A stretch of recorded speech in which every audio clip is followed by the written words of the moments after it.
mouth-watering smell. Paimon would know the aroma of biryani anywhere. Let's go get some. We can still add it to the list. Well, if it isn't the Traveler and Paimon. Wasn't expecting to see you here. Hello there. Oh, it's been quite a while. So you two are still hanging out together. Dehya, didn't you say last time that you were gonna head back to the desert? I said I was going to resign from being her bodyguard, not that our friendship was over. We're still the best of friends. The Halmayanis also still post jobs from time to time. Their pay is always generous, so me and the other mercs never pass them up. I told Dehya to just stay at our place when she took one of those jobs a few days ago. My parents were delighted. They even said that it always felt like we were missing someone whenever Dehya wasn't around. That sounds like something they would say, all right. They're always so welcoming. Anyway, the job is already taken care of, so I was gonna head back to the brigade as soon as I finished a little shopping.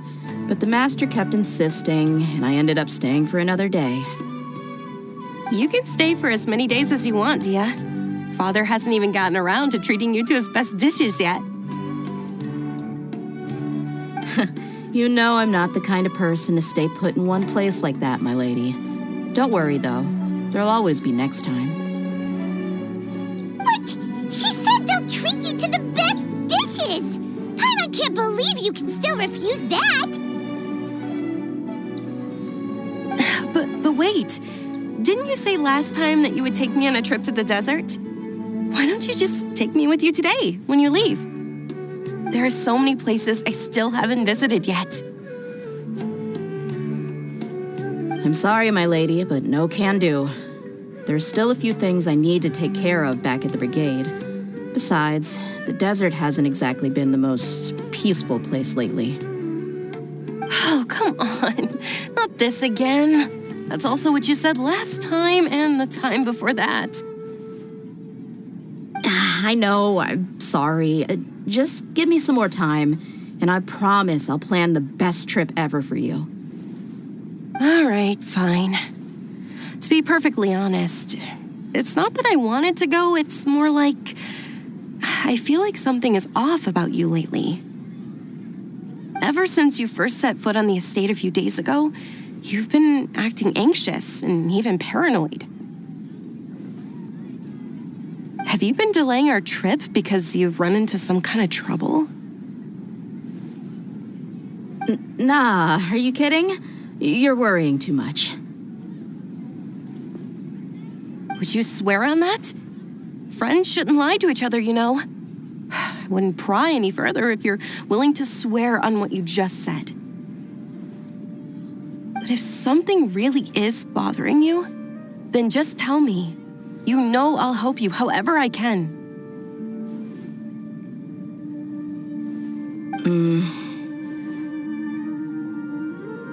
Oh, looks like Dunyarzad was onto something. You're too perceptive, my lady. Seems I can't hide anything from you. I just thought that nothing good could come out of telling you about the messy happenings of mercenaries. Knowing too much only leads to more trouble.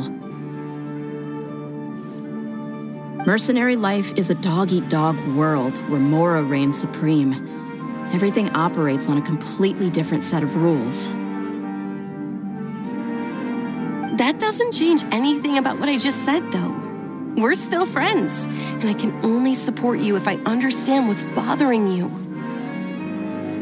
My lady, you're not gonna stop until you drag it out of me, are ya? All right, I'll share what I know. Let's go somewhere else first. This isn't exactly the best place for a discussion. Okay, let's talk here. Just try not to draw any extra attention. As you may already know, the Eremites have both a lot of mercenaries and a complex organizational structure. Many mercs are no different than me, just going around looking for jobs to earn some mora.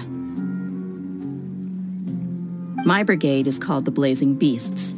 We're not a large group, but every member is loyal and brave. However, not all Eremite brigades are like mine. Some are willing to cross all kinds of lines for the sake of Mora. The most notorious is a faction known as Deshret's Relics. Deshret's Relics? Judging from the name, they must really look up to...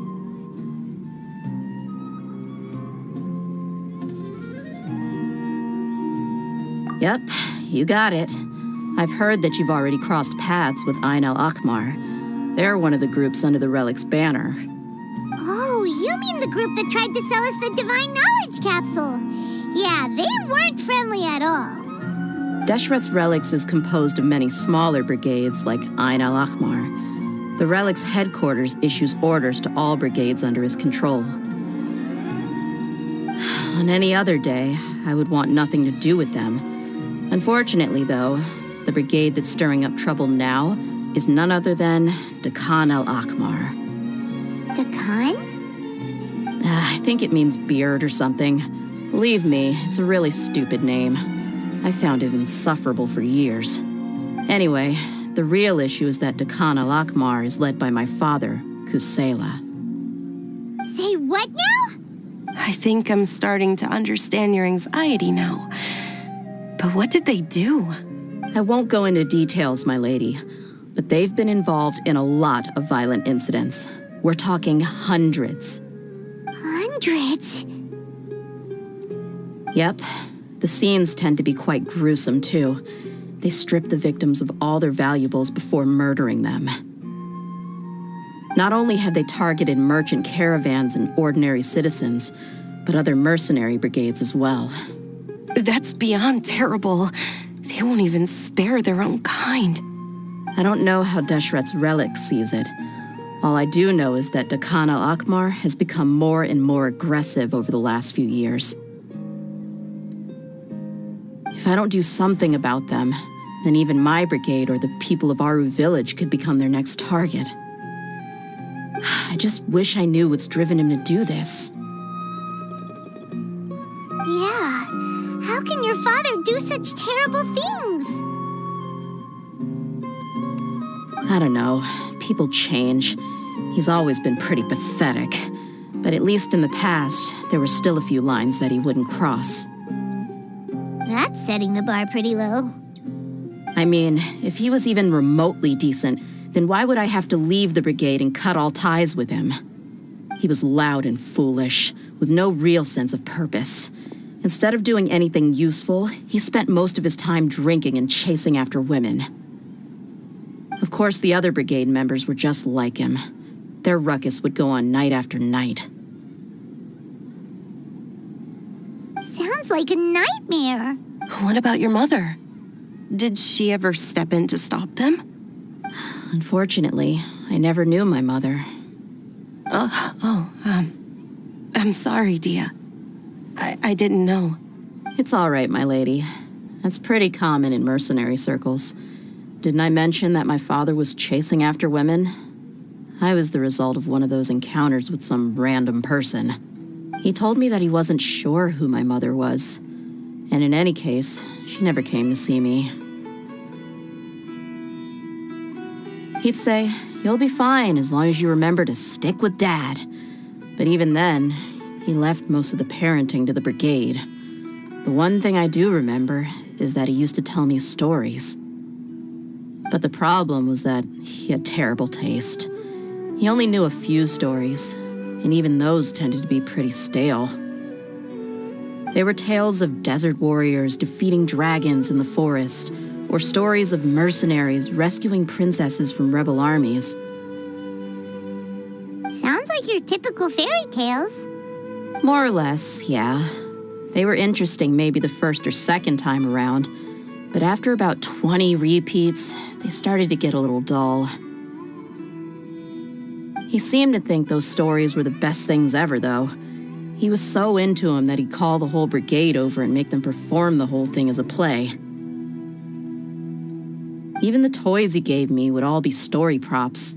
I'd get helmets, shields, and toy swords.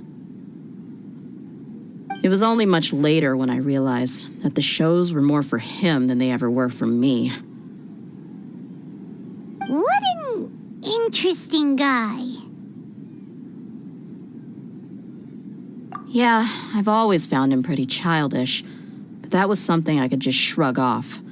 I had no reason to despise him. Until I grew up and learned the true face of Deshret's relics for myself. Looting, blackmail, violence, and fraud. They not only accepted such heinous acts, they would even openly boast about them. No one in the brigade was any kind of hero. Instead, my father and his cronies were more like the bad guys that needed to be taken down. Did they really think that as long as they didn't do any of that stuff right in front of me, I would never know? I think I can understand your feelings. The difference between perception and reality must have hit hard. Yeah, but don't worry, my lady. It's all water under the bridge to me now. I had a huge argument with my father and left that place behind for good. I'm not investigating them due to any bitter feelings I still have towards my father. I just want to protect those that are close to me.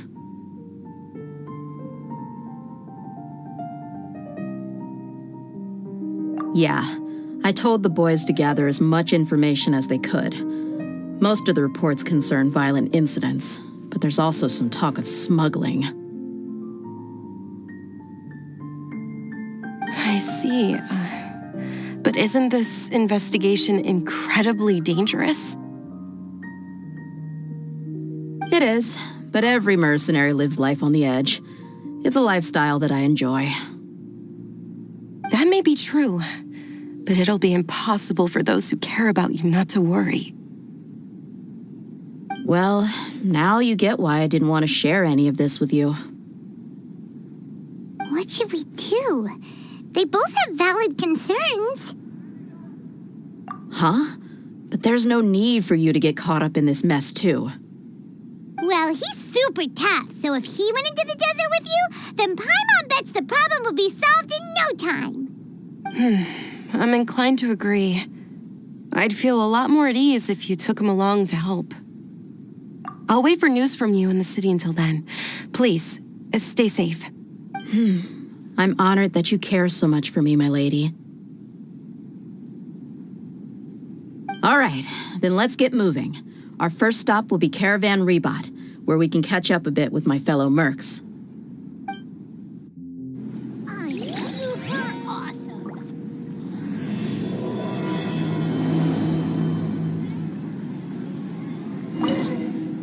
Please be careful. I'll stay in the city and wait for news from you. Just don't do anything reckless, all right?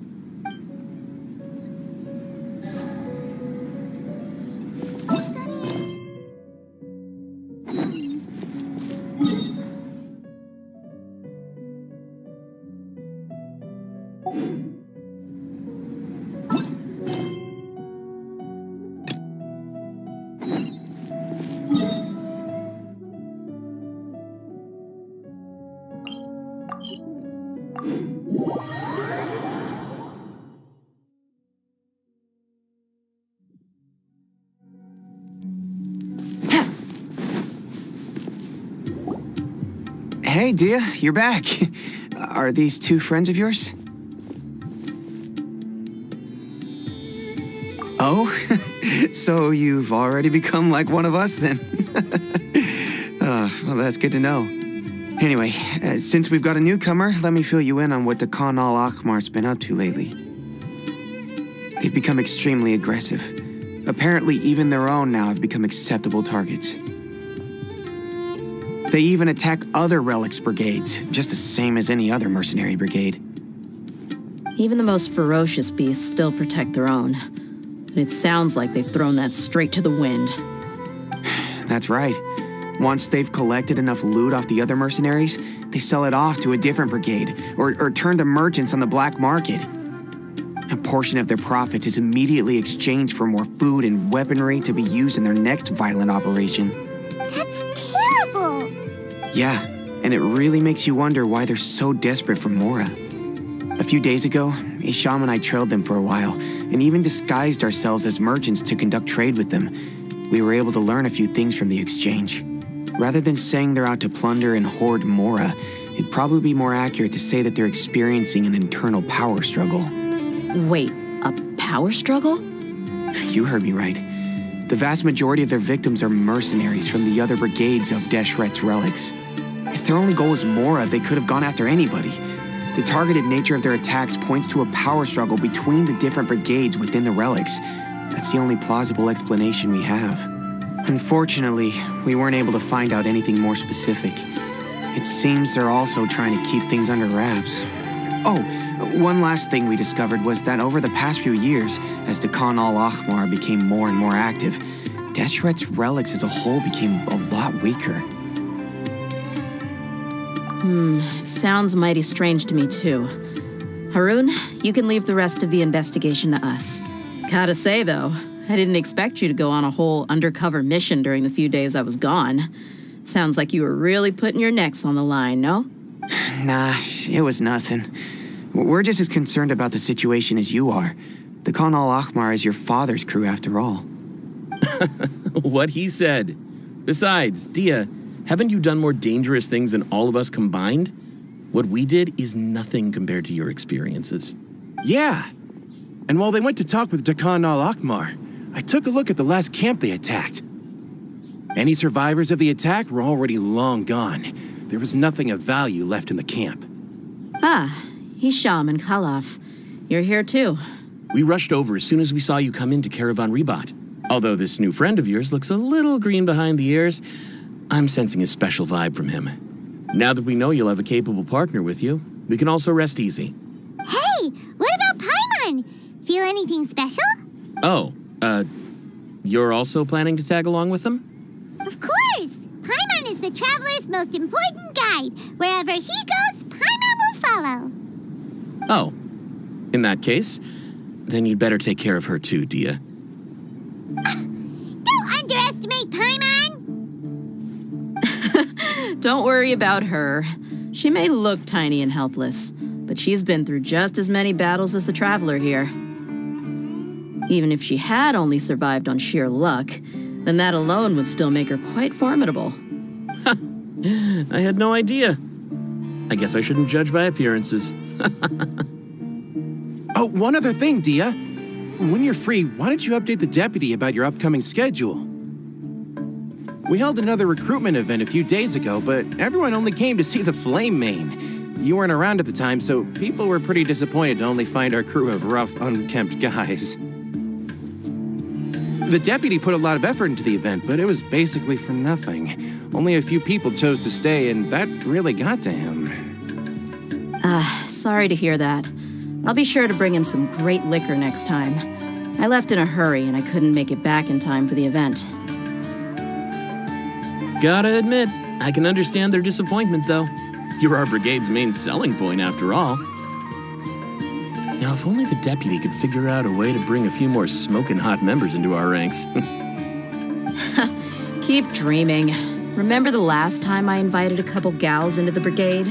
You all just froze up with your mouths gaping like a bunch of scarecrows. The awkward silence and weird expressions left quite the impression on them.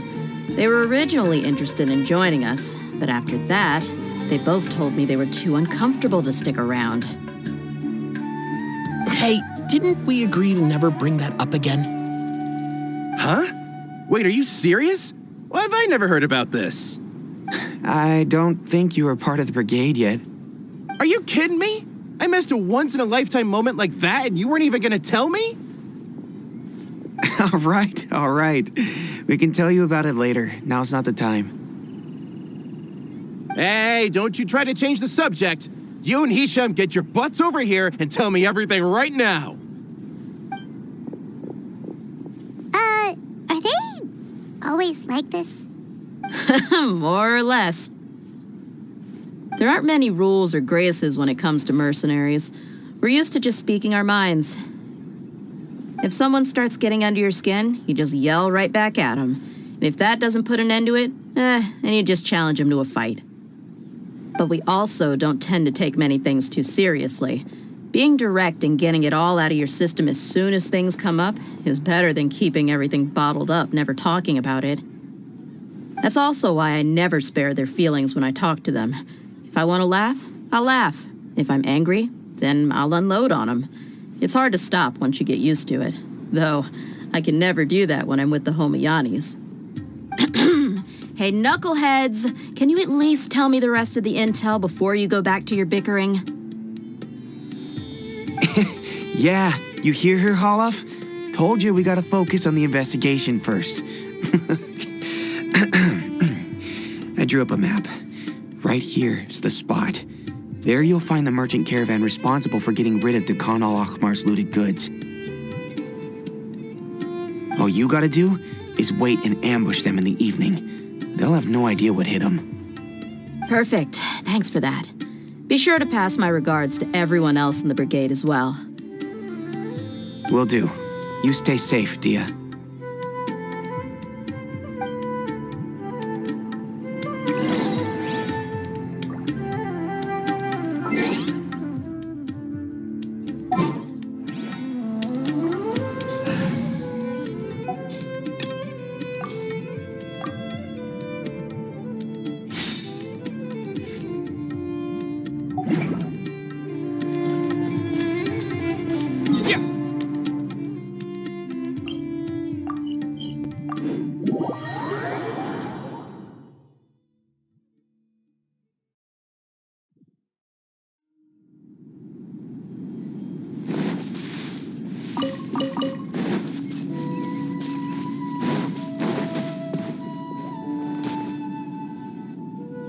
This should be the place.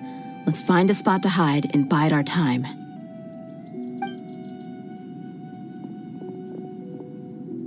It's gonna come down to a fight one way or another, so let's all be careful.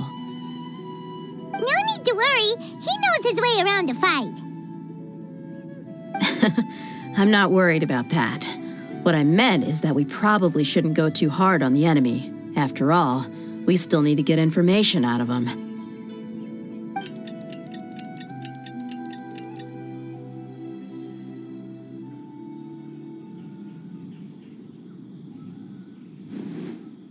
Here they come. You ready? Let's not give them a chance to react and end this quickly.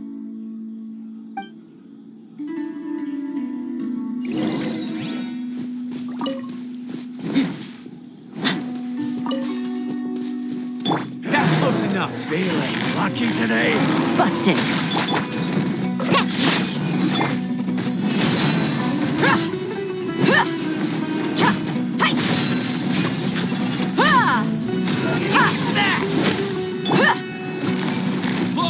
Quietly now.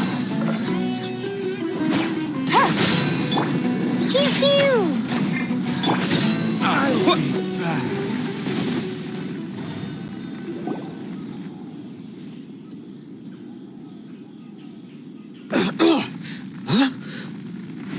You're the Flame Bane. Good. That saves me an introduction. All right, time for a little talk. Are you buddies with Dekhan al-Akhmar now? Tell me, what are they after? You know the code of being a mercenary just like everyone else. The first rule is to never divulge key information about our employer. What makes you think I'd talk? That might have worked on an amateur, but I know you're just looking to protect your reputation. Think about it, though. What's your reputation worth if you won't have the other tools you need to succeed in this line of work? Tools like, I don't know, your limbs or eyes? You've got 5 seconds.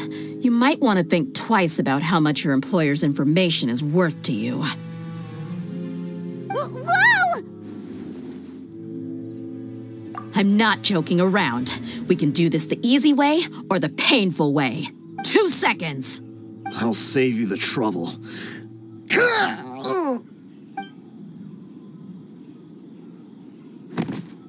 Huh? Are you crazy? He tried to bite off his own tongue. Quick, search the area for any first aid supplies. I definitely didn't expect him to go that far. Thankfully, the wound wasn't too deep, and he just passed out from the pain. But why would he be so extreme? I just wanted to test his mettle. You can get a lot of mercenaries to talk just by threatening them. I didn't expect him to be willing to go through so much pain just to deny us some intel. Well, he's out cold for now. We could wait for him to wake up, but maybe it's not a good idea to interrogate him any further. What should we do? Yeah, don't worry about it. It'll be a waste of time to interrogate him again after that. He might just hurt himself again if we start asking. There are lots of goods around here. Let's search the area. Maybe we'll be able to find something. I'm really sorry.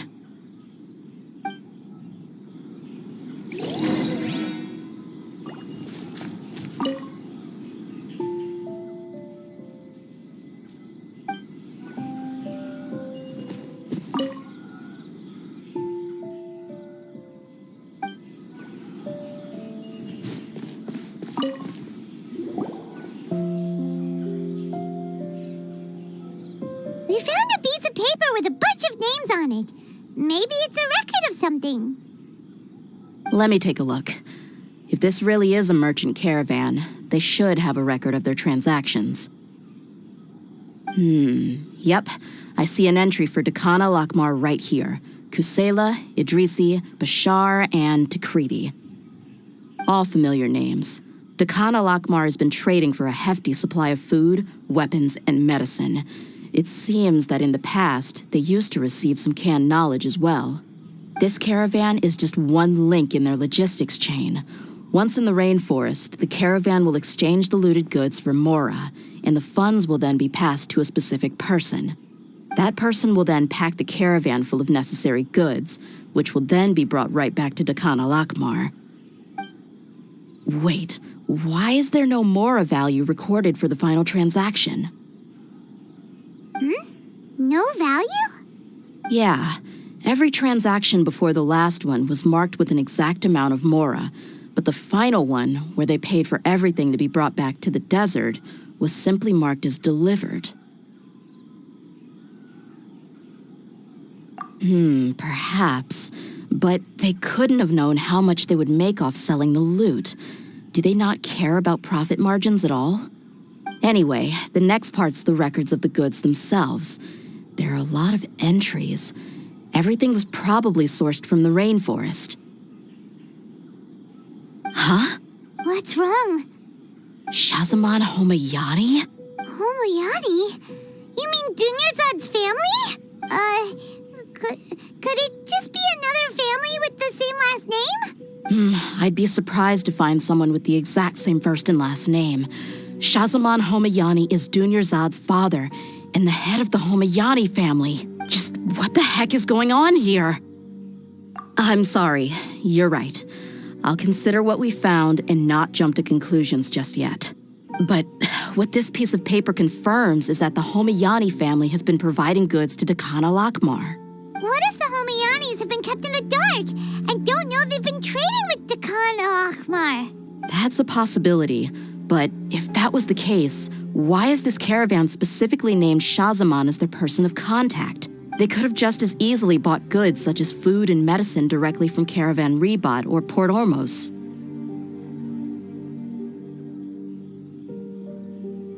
Yeah, funding violence and looting. The brigade gets the goods, and he is paid the proceeds from the sale of the loot. But why would he do something like this? It's not like the Homayanis are in need of money. I honestly have no idea. I've been to their estate many times, and I've never noticed anything suspicious. The only potentially large expenditure I could think of would be the treatment costs for Dunyarzad's Elazar. Maybe they borrowed a lot of Mora in the past, but that's still just a speculation. I don't think the master would stoop so low to make Mora. You're probably right. I know my lady's personality, and she wouldn't deliberately keep something like this from us. But what should we do now? All we found is just another mystery. If you ask me, we already have no choice but to confront her about this. I'm not worried. It's too early to make a verdict yet. I still have faith in the Homayanis. Let's go find my lady again. We'll tell her everything and see if she's willing to lend us her support. If we're lucky, we can not only figure out the mystery of this paper, but also follow the trail of breadcrumbs to the people responsible at Dekhan al-Akmar. Dehya, are you sure this is the best decision? What if instead of getting the help we need, we just end up revealing everything we've discovered to the enemy? I've considered that possibility, but even still, I want to tell her what we found. I think I owe her that much. True friendship is built on trust. She showed genuine concern for me when we first brought up the topic. I can't repay her kindness with doubt and suspicion. That's not how I deal with people. You're right. Paimon wants to trust Dunyarzad too. Yeah. Let's pay another visit to Sumeru City.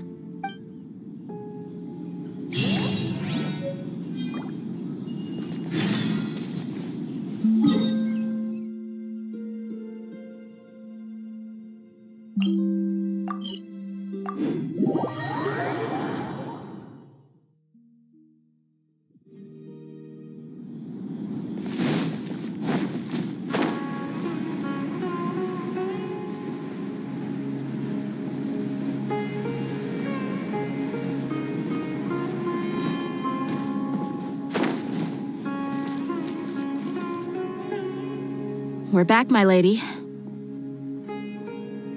Oh, you're back a lot sooner than I expected. You mustn't have run into any trouble then. Well, how did it go? What did you come up with? Actually, we're still investigating.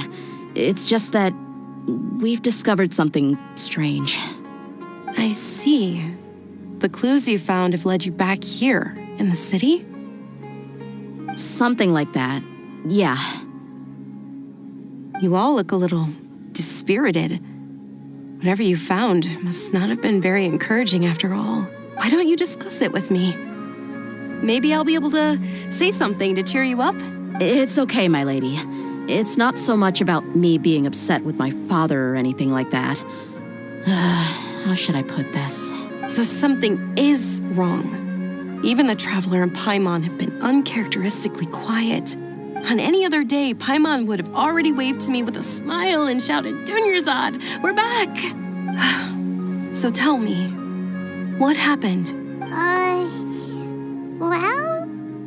My lady, please prepare yourself for what we're going to tell you next. It concerns the Master. The Master? You mean my father? Okay, I understand. Don't worry about me. I'll listen as attentively as I can. My father has been supplying goods to Dekhan al-Akmar? Yeah, it makes as little sense to us as it does to you. I've never doubted the Master's integrity, so I'm having a real hard time rationalizing how he could ever support an infamous brigade like them. Maybe he's not actually aware of the full story and just stumbled into the deal by accident. I can't help but agree with the Traveler. Huh? You mean you feel the same way, Dunyarzad? Thank you for sharing all this information with me. Since you've told me everything you know, I should also tell you about some doubts that I've been harboring for quite a while. In the past, I thought that my father hired a bodyguard for me so that I wouldn't run away and get lost. However, there are plenty of capable mercenaries in the Corps of 30. Why did my father go out of his way to hire Dehya? About that. Well, the Homayanis really needed bodyguards, so they reached out to the Blazing Beasts. Later, the Master told me that I was one of the best mercenaries he'd ever seen, and that I should stick around to become one of his bodyguards. He offered me a pile of mora, so I just signed on. Well, but that didn't really answer my question. Just think about it. Why did my father specifically reach out to the Blazing Beasts? Maybe the Corps of 30 just didn't have anyone available, or maybe someone recommended us. I've never given it too much thought. I think I get what you're saying. You'd think none of this was a coincidence. Precisely. At first glance, nothing seemed strange or out of place. But there are many parts of the story that don't actually make any sense. If my father had always been in contact with the Khan al-Akmar, then it would make sense for him to bring Dehya into our house. You mean the goal all along was to get Dehya to be your bodyguard? No, that's too much of a stretch. I cut all ties with my father a long time ago. He has no control over my life anymore. But that still doesn't rule out the possibility that your father has still been trying to influence your life without you knowing. So, the Master was not likely an innocent victim in all of this? Sorry we put all this on you so suddenly, Dunyarzad. It's okay, Paimon. I should actually be thanking you. Regardless of his reasons, if my father has truly been funding a violent group of mercenaries, then it's my duty to bring him back to reason. But is that really the right thing to do? My father has committed many atrocities and deserves all the punishment that he has coming to him. I have zero sympathy for him. You may call me an ungrateful child, but my feelings will remain the same. However, the Homayani family has treated me with nothing but generosity and kindness. If we decide to investigate this further, we could end up implicating the entire Homayani family. I would be biting the hand that's fed me over all these years. Dehya. It's all right, Dehya. If anyone were to ask, you could always just say that I'm the one who instructed you to get to the bottom of this. You don't have to do that, my lady.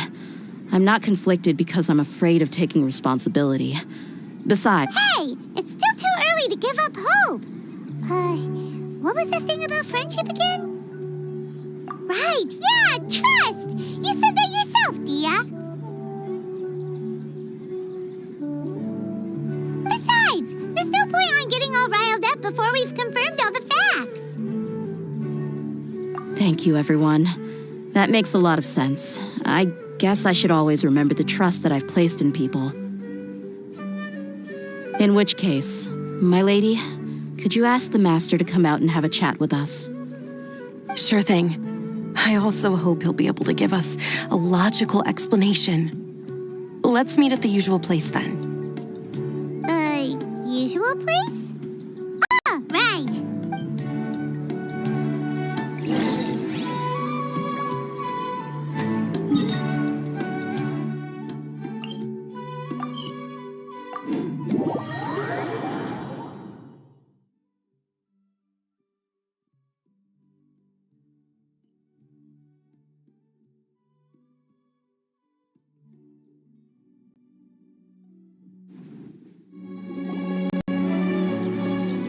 Thank you for coming, sir.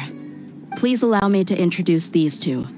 This is the Traveler, and next to him is his travel companion, Paimon. Yes, my daughter has mentioned them from time to time. It's a privilege to finally meet them in person. But we may skip all the pleasantries for now. What is the important matter you wish to discuss with me today? Well, we wanted to bring this transaction record to your attention. There's something on this record that we're all pretty curious about. So, that's what you found? Huh. Seems like I can't keep everything from you much longer. If you wouldn't mind, we'd like an explanation. Well, it's a long and difficult story. And to be perfectly honest, I'm not sure if I'm doing the right thing. What I do know, though, Dehya, is that the truth will bring you no solace. If anything, it will likely cause you a great amount of anguish. Wait, me? Yes, I understand perfectly why you came to see me, and I am touched by your collective commitment to do the right thing. But knowledge always comes at a price, and sometimes, as they say, ignorance is bliss. Your father, Kusela, and I both believed that. Of course, you have the right to seek and learn the truth, but I must warn you. The facts of this matter may reduce everything you've built for yourself into sand, blowing in the wind. If you must proceed, then Kusela's heartfelt efforts will also fade into the wind like a fleeting mirage. His heartfelt efforts. I'm sorry, sir, but I'm not sure I follow. I've made it this far in life without a single drop of my father's support. I have my own ideals and ways of looking at the world, as well as people and causes that I've chosen to cherish and fight for. None of these things have anything to do with him. I came here today to support you as the head of the Homiyani family. No warning will change my stance on that. I understand. Then let me tell you a little story. Our family once needed to take a trip to the desert when Dunyarzad was just a baby. Along the way, we were attacked by bandits. They had superior numbers and quickly overpowered our bodyguards. When all seemed lost, a group of passerby Eremites lent us their support. Those Eremites were Kusela's brigade, Dekan al-Ahmar. Kusela's men told me that the attackers were Eremite mercenaries, just like themselves. I was shocked. Why would Dekan al-Ahmar go so far to save us and not spare the fellow Eremites? Kusela was grinning and walked over to play with baby Dunyarzad. She was startled by his unfamiliar face and nearly started crying. Really? I never knew. He said that he had no particular reason to help us. He just took pity on us because he had a daughter about the same age. We started talking about our children, and I sensed that he was a devoted father.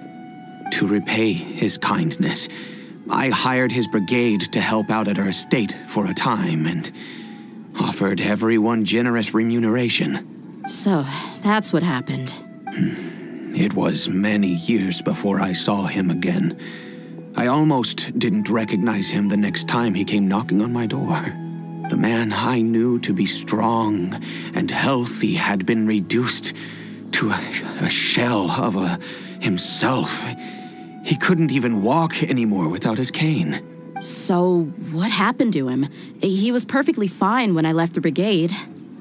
I'm not too sure myself. The only thing that didn't change was his cheery disposition. He said there was absolutely nothing to worry about and that he had gotten into a fight. That was all. He then suddenly asked me if Dunyarzad, now that she had grown, would need a bodyguard of her own. At the time, Dunyarzad was going through a particularly severe bout of her Elazar. There was no need for her to have a bodyguard when she could barely leave the house. But he kept coming back to the topic. Come on, it never hurts to be safe. I was completely lost at first, until he recommended the Blazing Beasts, and in particular, a mercenary named Dehya. So he was the one who recommended Dehya to you. Indeed. He didn't say it out loud, but it was clear that he saw Deshret's relics as an evil group who would eventually corrupt every member in their ranks. He was already beyond redemption, but he hoped that he would be able to detach his daughter from the vicious world of mercenary life. If Dehya could stay in my house and keep working as a bodyguard, then gradually her affinity for the desert would decrease, and she'd be able to leave her previous life behind. And that's why you offered her such generous compensation? Yes, but not just because of that. From the moment that he asked me for that favor, I also began to see Dehya as my own daughter.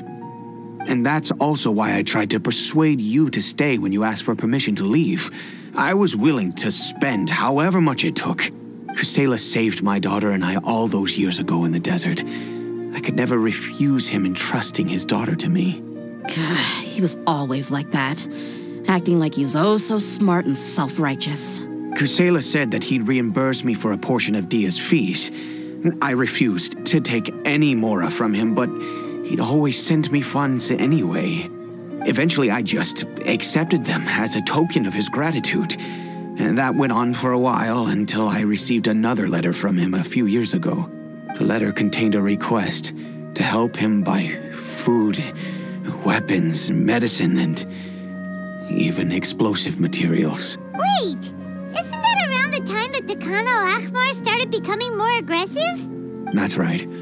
When I started to hear some nasty rumors, I became wary. I wanted to meet him face to face to discuss things. But by then, he was no longer receptive to my requests to talk. If I had to guess, It's probably because he doesn't want to put Dehya at risk. That thought occurred to me as well. I figured that he probably came to me for help because he had nobody else to turn to.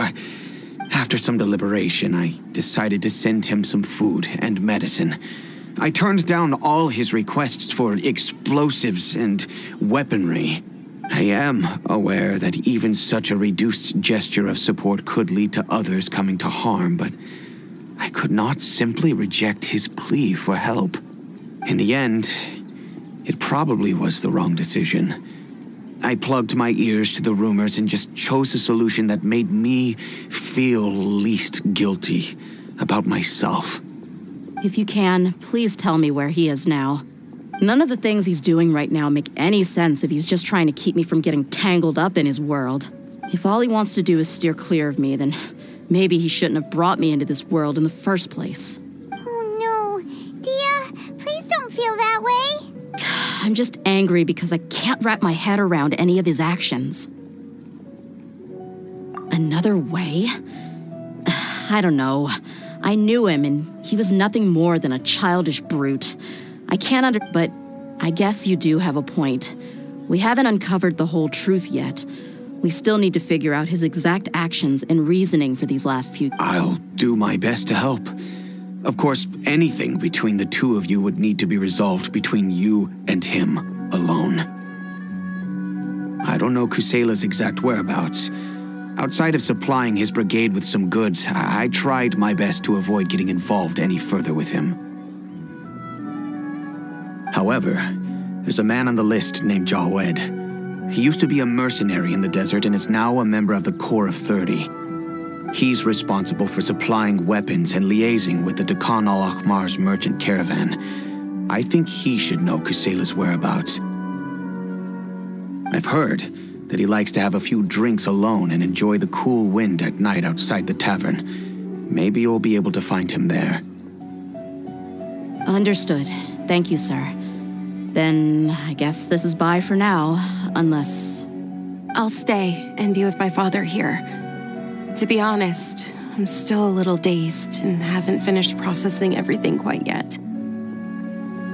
My father has indeed done something wrong, but if I think about it, I'm also not sure if there was a right way to handle this problem. I feel like our only course of action is to turn everything we know over to the Corps of 30 and let them render judgment. Yes. I am prepared to accept whatever verdict they choose. It's time to face my mistakes.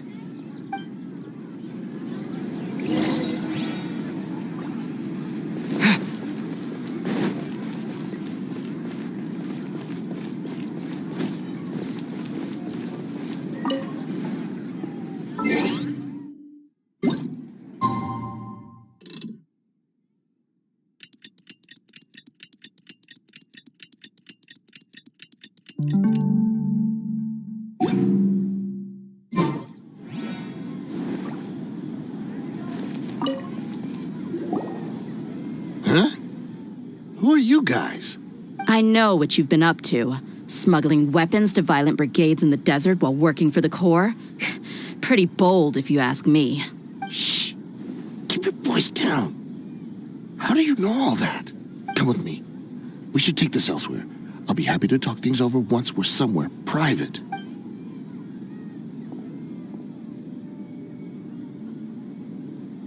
This place should do. All right.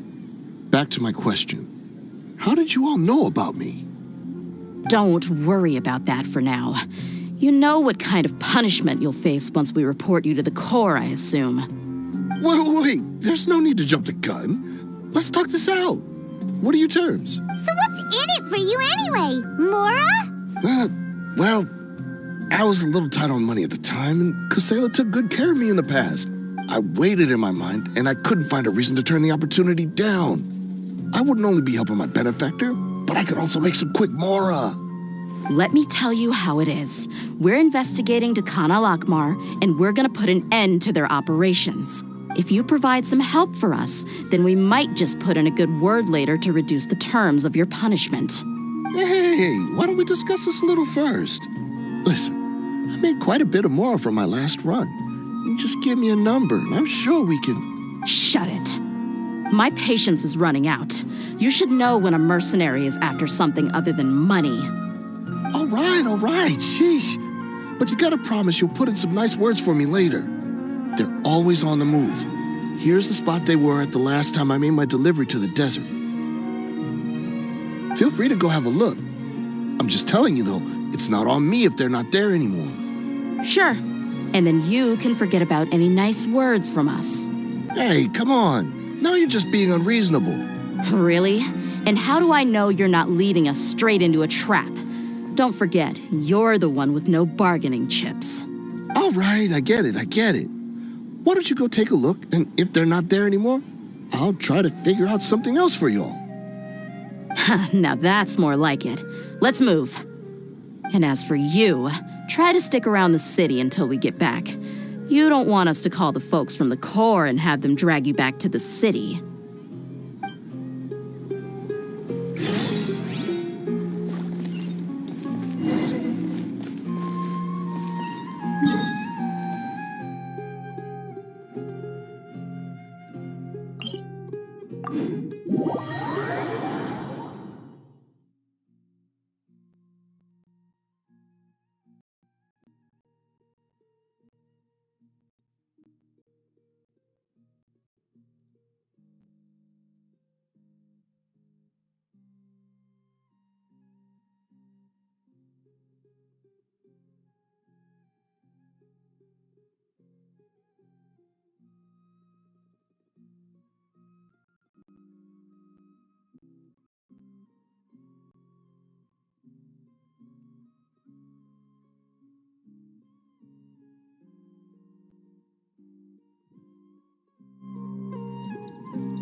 Seems like we're in luck.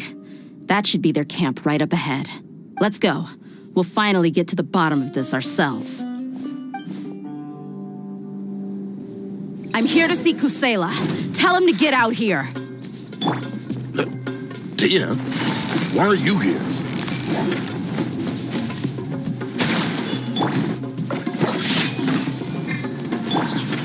Buckle up! Kya! Cha! Huh! Law of the jungle.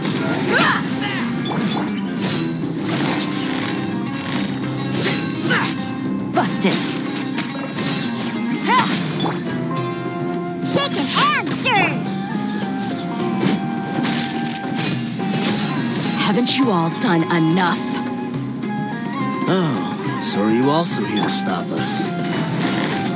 Stay out of this. It's got nothing to do with you.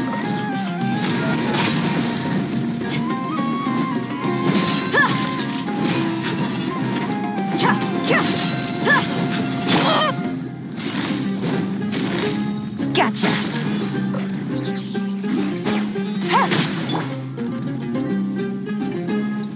Let's get it on.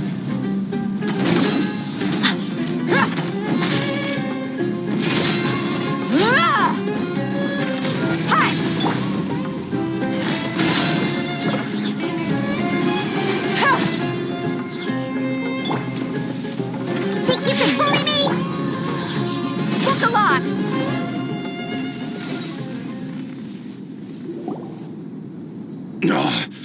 She's so strong.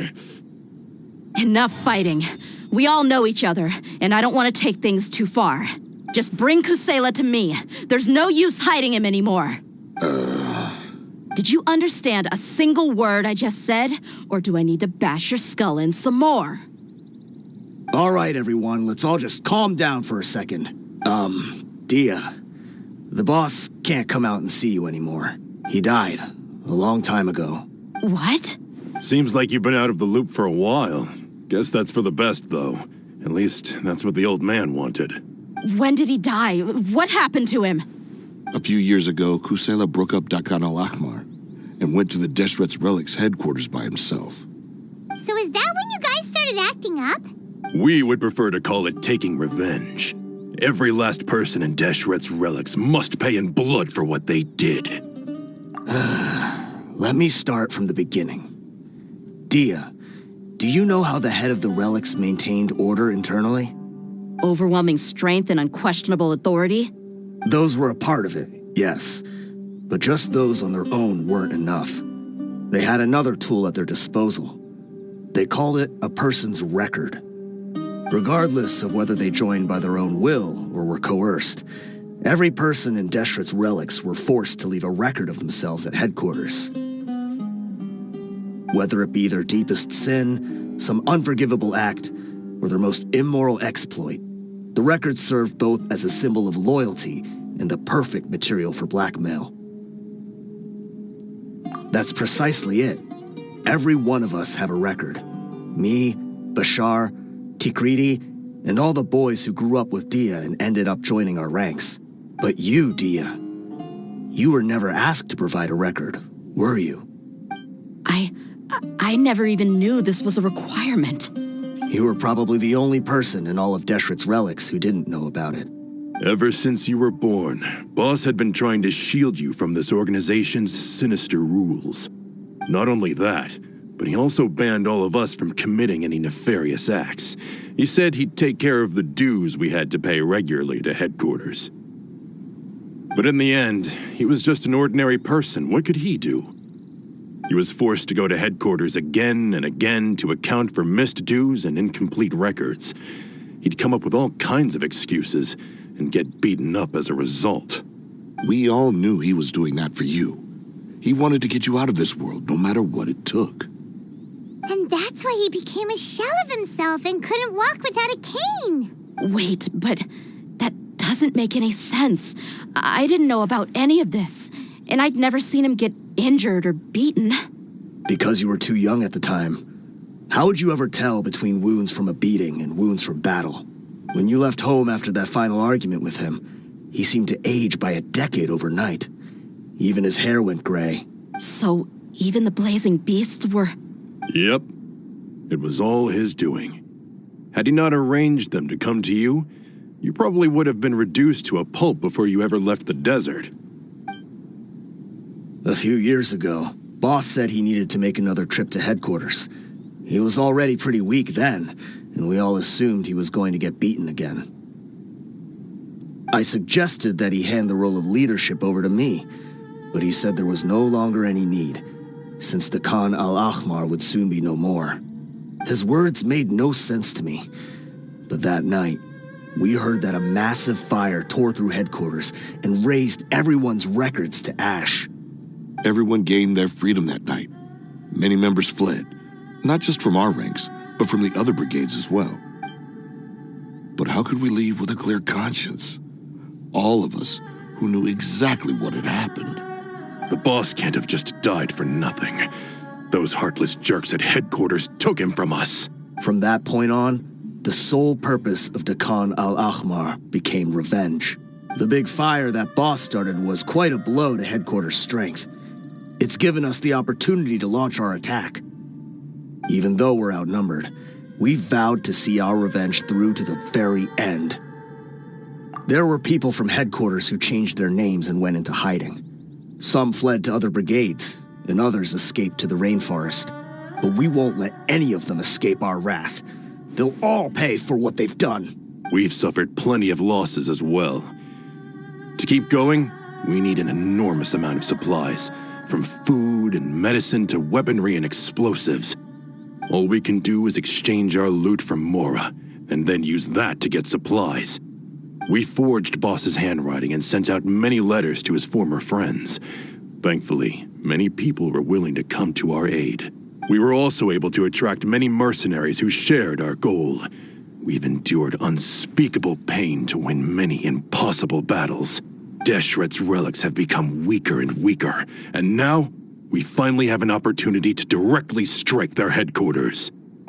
Paimon doesn't know what to say anymore.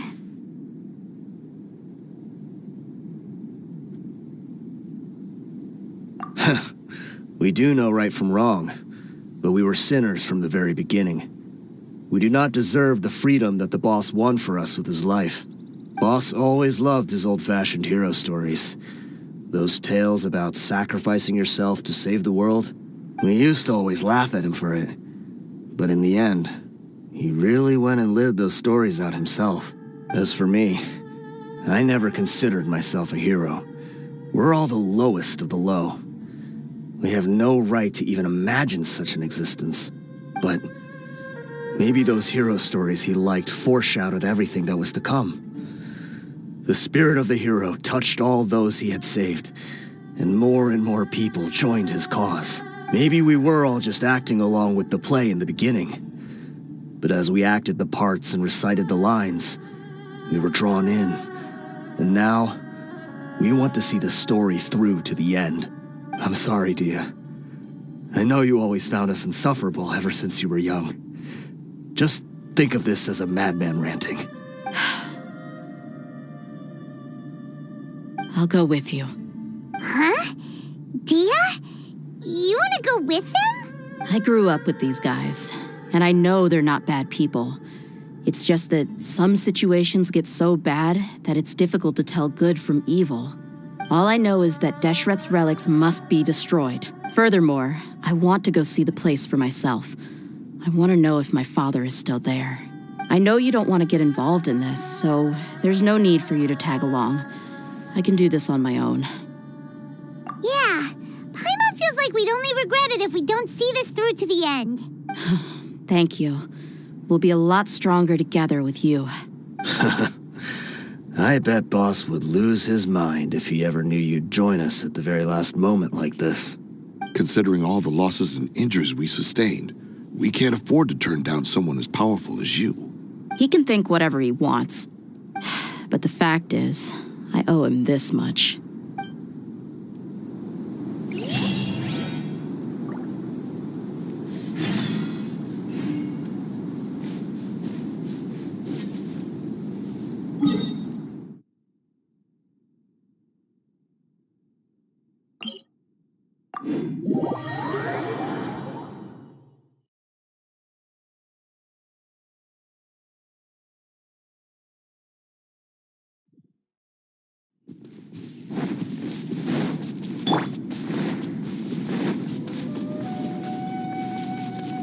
The wind rises.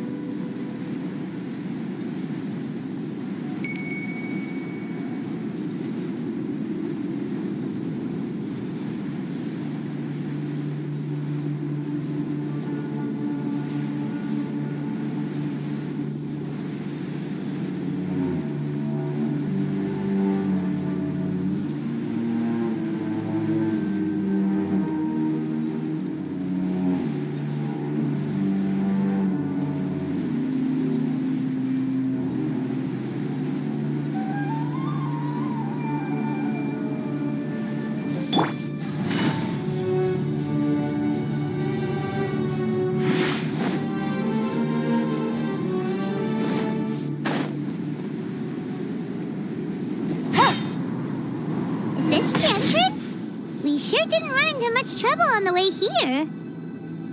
Should be. I don't think they have enough manpower left to post guards and defend their perimeters.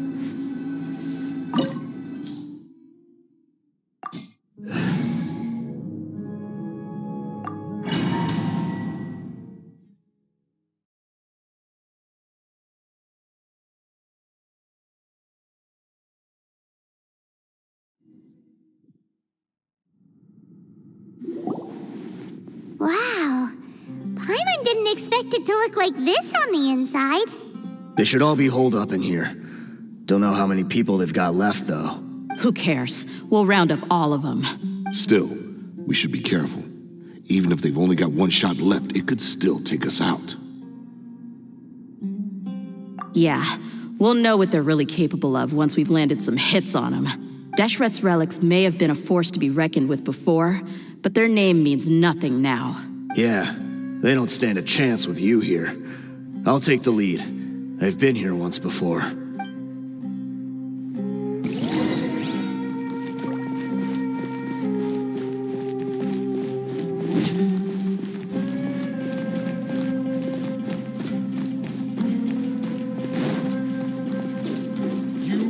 Welcome here.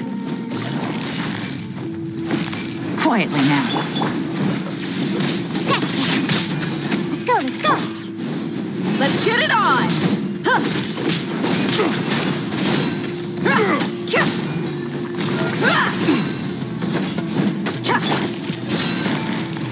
Take that! Gotcha. Game's up. Fun's over. Regret. New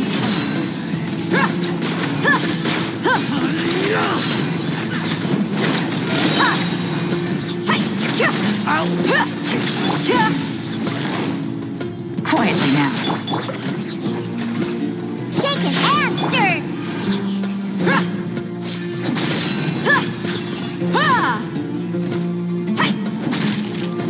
Look alive!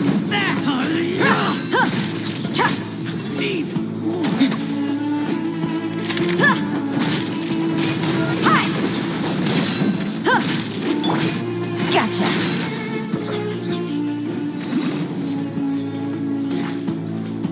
Things are about to get dicey. Gloves off!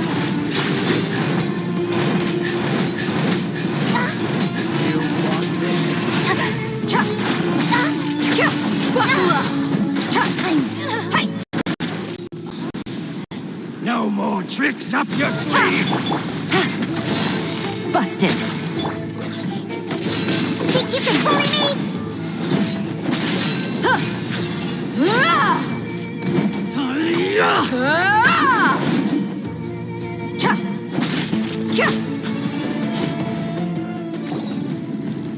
This way, follow me. We're almost there.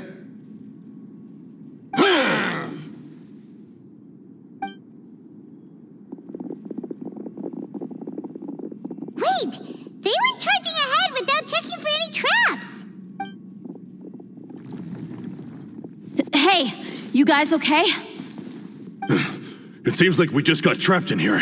Don't think we triggered anything else. Watch out, the enemy's coming from ahead. Well, now that things have come to this, seems we'll have to fight our way through. Don't worry about us. We knew something like this could happen. Go and take a look around. There could still be another way through. Let's go! We can't let the boss down. Let's check if there's another way. The sooner we can make it through to help them, the better. Let's see.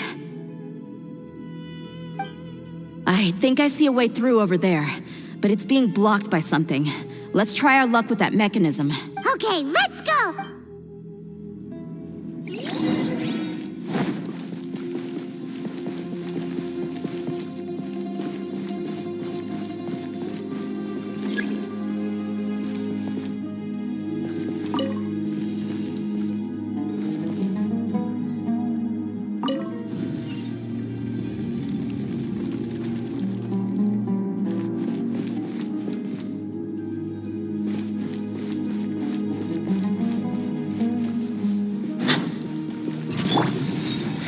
Gotcha. Propagate! Behold!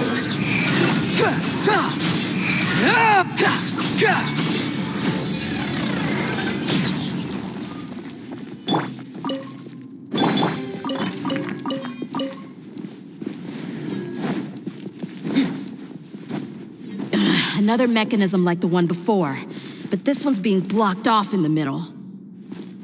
We just need to adjust it a little.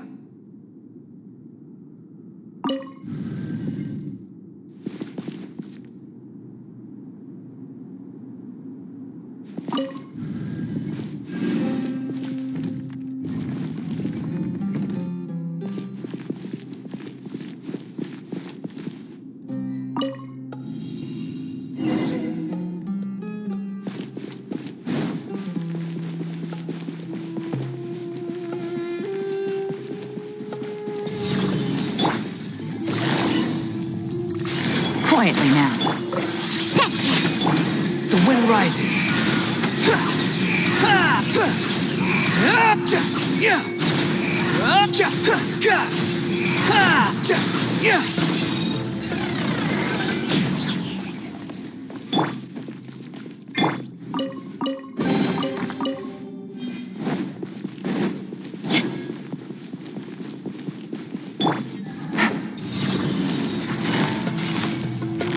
Busted. Squall and Fury.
Dead meat!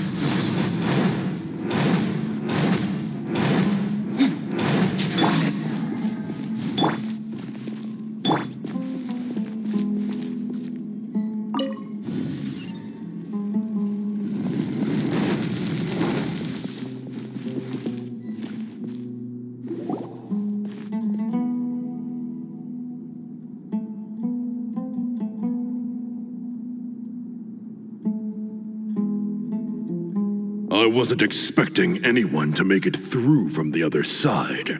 But as a desert dweller, I suppose we should be used to our folks defying all expectation. Don't waste your breath. You have nowhere to run. Run? Had I wanted to run, I would have fled 1,000 times already. I witnessed the golden age of Deshret's relics. Even if I could leave this place behind, all that awaits me now are endless days of humiliation and ruin. Even now, my brothers and I still believe in one thing. The greatest should never live to remember their fall. So you want to go out in a blaze of glory? Let us draw our weapons! We will show them the true power King Deshret bestowed upon his followers. They are but two, while we hold within ourselves the entirety of the relic's glory. Wave 1, charge! Eliminate them!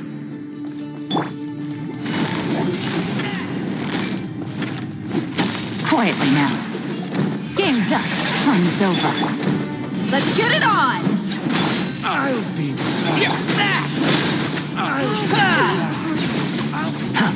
Don't think that you've won. You're just getting started.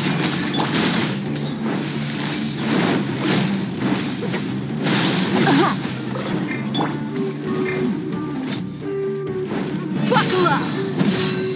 Is that all you've got? Hi! Things are about to get dicey. Busted. Testing my patience. Gotcha. That's far enough. Will. King Deshret will not abandon any one of his followers.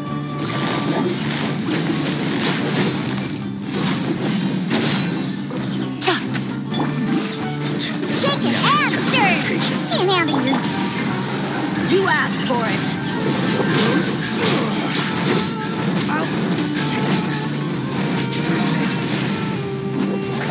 Let's end this now. Look alive! I'm getting sick. Game's up. Fun's over. Got your eyes. Too slow.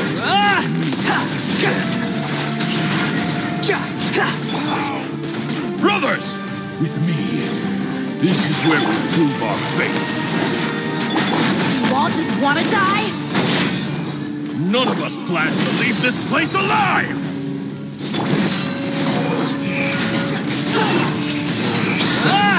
Your sacrifices Goodbye. But we'll meet again.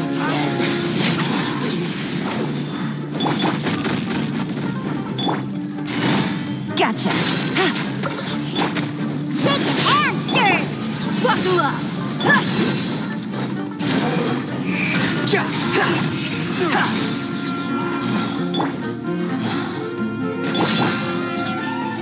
Hi! Gloves off.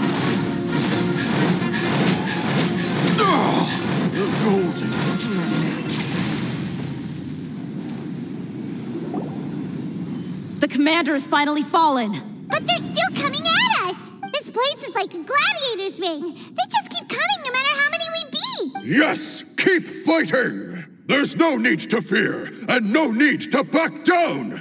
This is our last stand! When the next wave comes, try to draw away their attacks. I'm going to see if I can take out that high platform.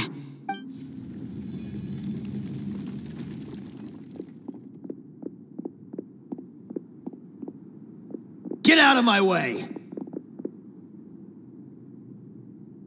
Come and face me, Mitchell! Ugh, so they've broken through the front as well. Apologies, Lord Michal. They fight like absolute madmen. No matter how much we throw at them, they just keep coming for more.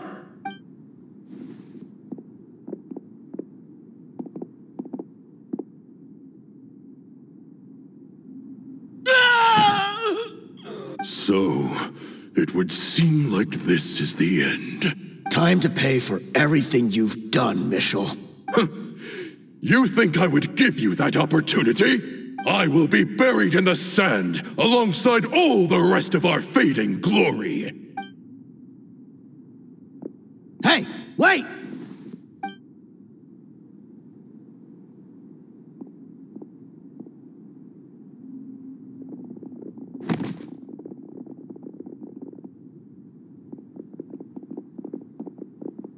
We were too late. It's over. There's no more need to fight. But if you're still going to cling on to your so-called mercenary's pride, then I'll give you all a good beating as well.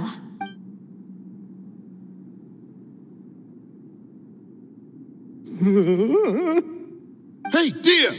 I found the mechanism. I'll get you all back up here right away.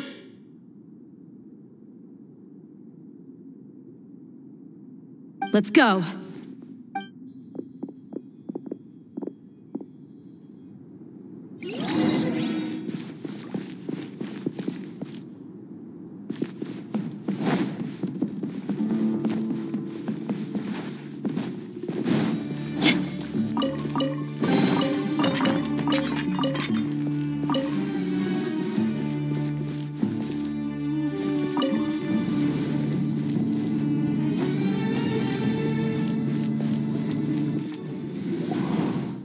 Who are you filthy rats? And why are you always pestering us?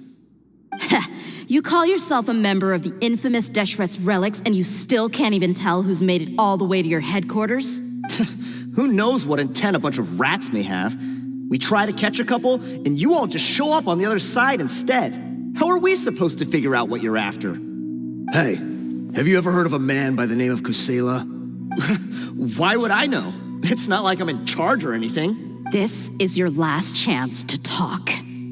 Hey, I said I don't know anything. I'm just an average member here. I'm telling the truth. If you're here to find someone, why don't you look through the records yourselves? Who can remember every name and face with so many people coming in and out every day? The irony. His life became a light for so many, yet to others, it wasn't even worth remembering. Where's the records room? Answer me. It's right over there. All the files are in there. You can go through them as much as you want. It's not like any of them still matter anyway. I mean the old records room. The old records room? You mean the one that got burned down? Kusela. Ah, yeah, I remember him now. The guy who could hardly walk. Watch your mouth. That's our boss you're talking about. He was definitely faking it. We all let our guard down as soon as we saw him come hobbling in. But in the short time it supposedly took him to take a dump, he'd already gotten away and started a fire in the records room. He couldn't have possibly outrun us if he wasn't a fraud. And after that, Deshret's relics fell into complete disarray. Stop wasting our time. Every one of us here is perfectly aware of what he had done. Tell me, where is the old records room? It's just over there. Go see it for yourself if it means that much to you. There's nothing left in there but ashes. No human could ever survive that kind of inferno. Bashar, Tikriti, let's go. We'll leave the others here to guard these guys. Spare them no mercy if they try anything.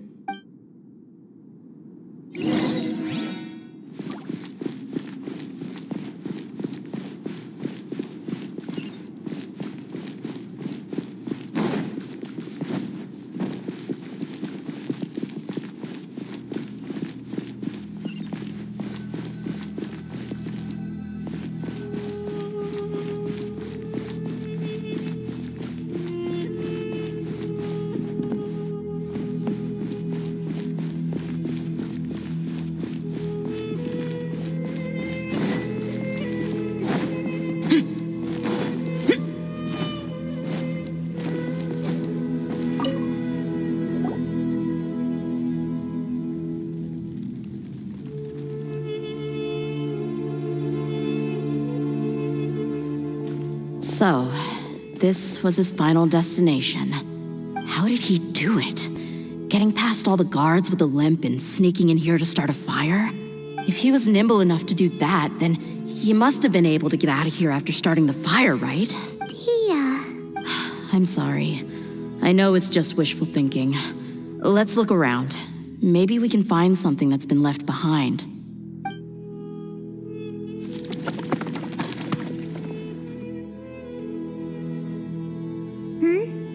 Is this a cane? It must be the one that Dehya's father used. Kusela. Thanks for everything, boss. We're fortunate to somehow find that cane after that fire. Let's split up and look around some more. What if something else has been left behind? But what else could survive a fire like that? Huh?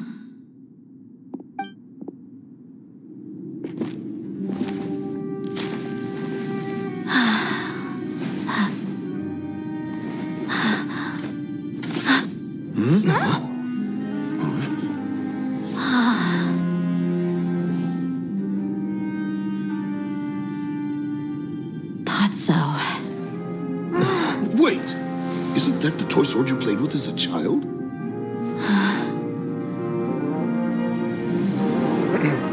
The dragon is no more, for Princess Dehya has slain it. Its head now hangs above the city gates. Her bravery has brought eternal peace and prosperity to us all. Dehya, come on. This is the most important line. You can do it. But Dehya, you defeated the dragon. Everyone's waiting for your speech. Still too shy, huh? All right, I'll do it. I hereby proclaim our victory. Evil shall plague us no more.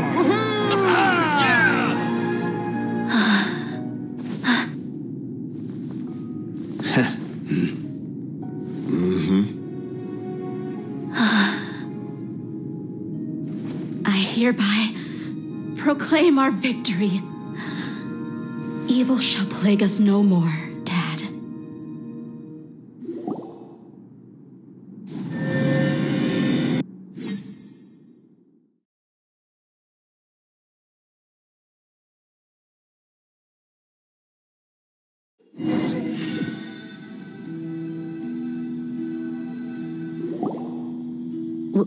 What's this?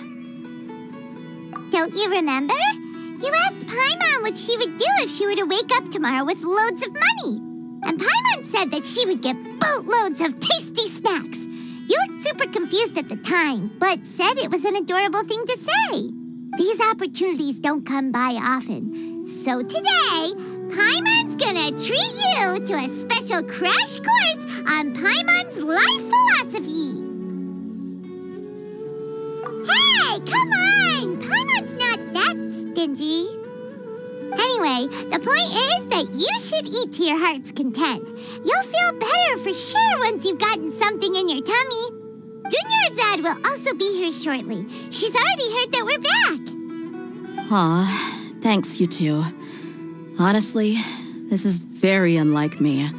I just had a lot on my mind on our way back, so I didn't know what to say. My chest was filled with all kinds of intense emotions. They just shook me even more than all the feelings we've shared during our previous adventures. But when everything came to an end, those emotions also vanished without a trace, and I was left feeling more empty than ever before. It was as if I'd lost the thing that was most important to me. Yeah, you're right. To many mercenaries, Mora is the most important thing in the world. But perhaps to us, it's the most worthless thing of all. Idrisi and the others all used to say that they would quit if there was no Mora to be had. But when it came to avenging my father, there was no Mora to be made anywhere. My reality shattered when I found out that the father who always told me hero stories was in fact a bad guy. But look at me now. Am I any different? Despite all my promises about never forgiving him and never trying to understand him, I still went to such lengths to find out the truth and nearly even shed tears for his sake. We're hypocrites, all of us. Yeah, you're right. It's just a pity that we often only recognize our true feelings after it's already too late. You're back! Are all of you all right? Ah, there she is. Yeah. Many people from the Corps of 30 came over, and I just wrapped up everything with my dad. All I can do now is wait for their verdict. Huh? Dehya, you're looking quite down again. Paimon will explain. A lot happened while we were gone. I'm sorry. I really should have controlled my emotions better. I just... It's all right, my lady. You were hurt by all of this as well. Truth be told, I'm starting to feel a little guilty watching you cry like this. Dehya, oh, your pain must be even worse. You shouldn't need to comfort me. Hey, don't worry about me. If anything, this whole thing has finally shown me the difference between illusion and reality.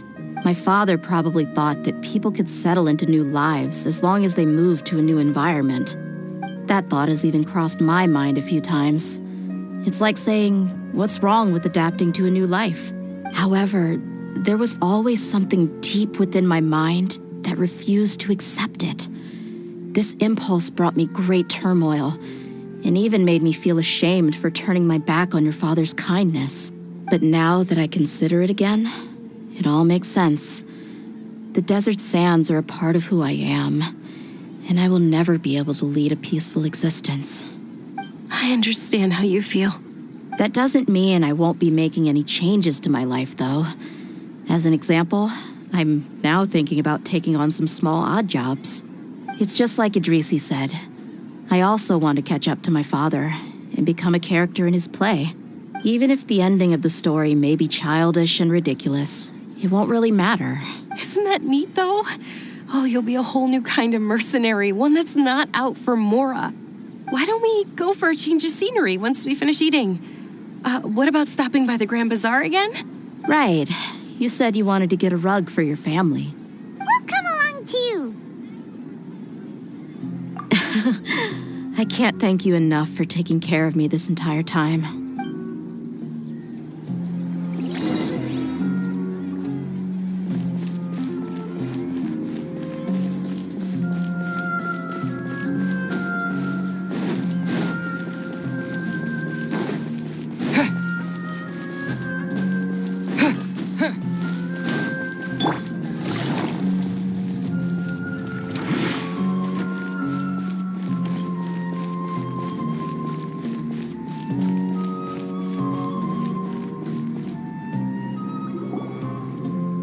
This rug here is quite something.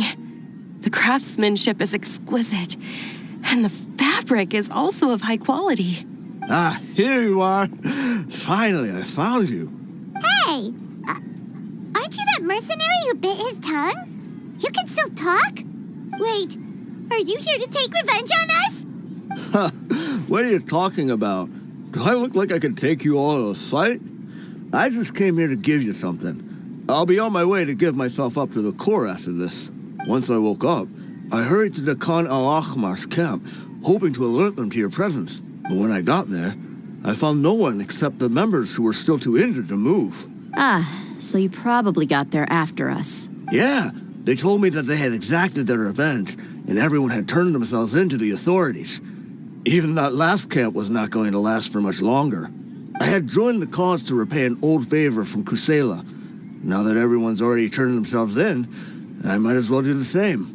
One of the injured members gave this box to me and told me that it contained some of the old man's last possessions. Everything left in the camp will get confiscated, so I figured I should get this to you before the Corps could get their hands on it.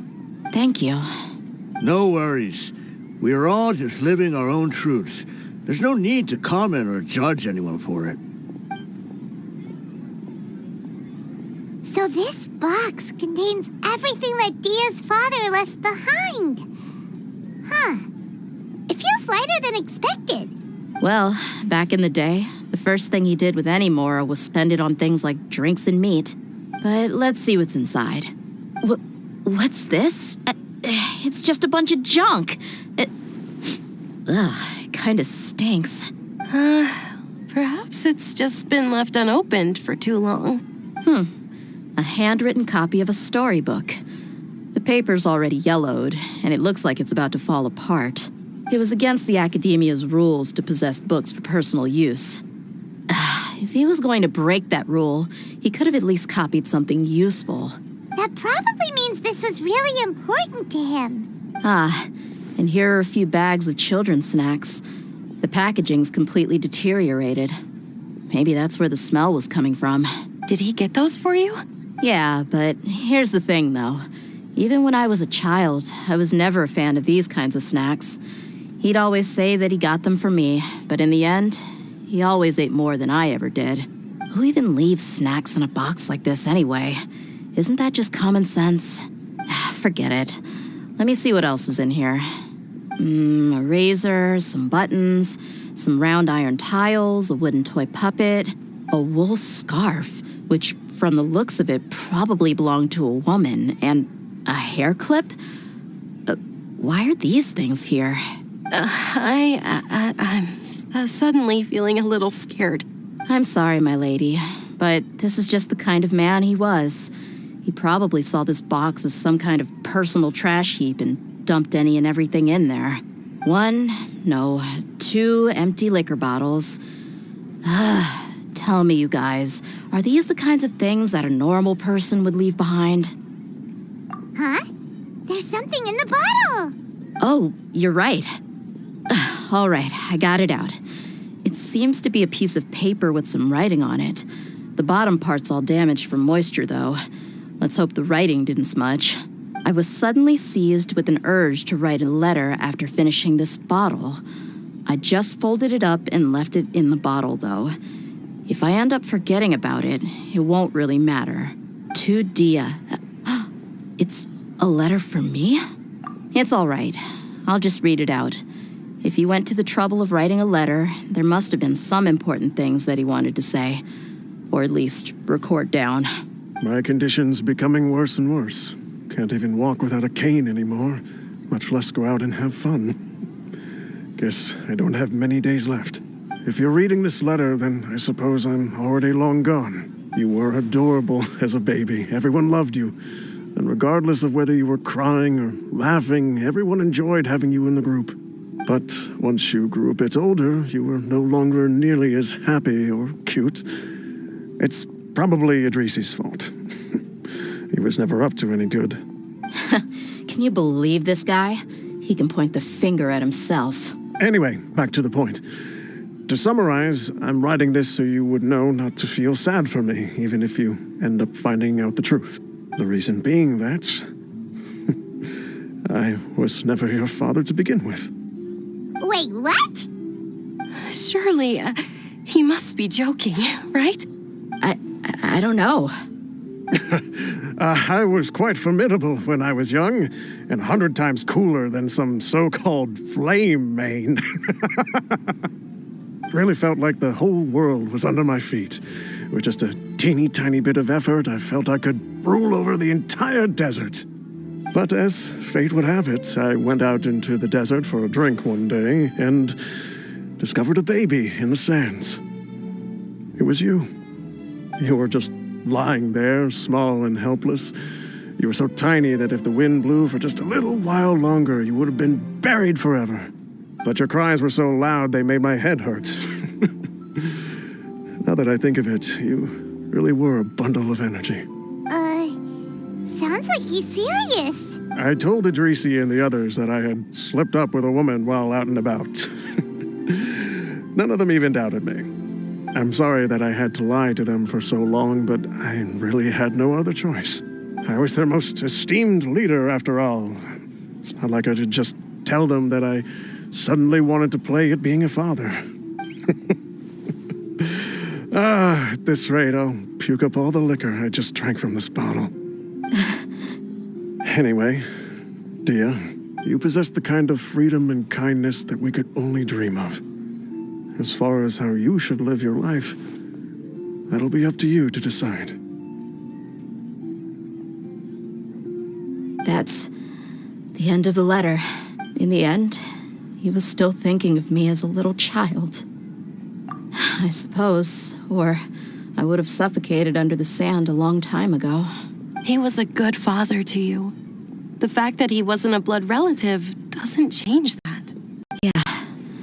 It's just a pity that we had to learn the truth of everything like this. Do you already have some ideas about the decision that he wanted you to make? I do. If he first found me alone in the sands, then I want to try my hand at finding the person who abandoned me. I just have one wish. To tell them a story. That there once existed a childish and foolish jerk with a heart of gold. And that only under his care was I able to grow and mature into the person I am today. If you end up finding any leads, can you share them with us? We go on adventures all the time. Maybe we'll be able to find some information for you. Sure, I appreciate it. I wasn't expecting you to be so enthusiastic. I'll help too. Thank you. All of you. Thank you so much. My life has certainly had its twists and turns, but I've always considered myself lucky because no matter where I've gone, I've always been surrounded by incredible kindness.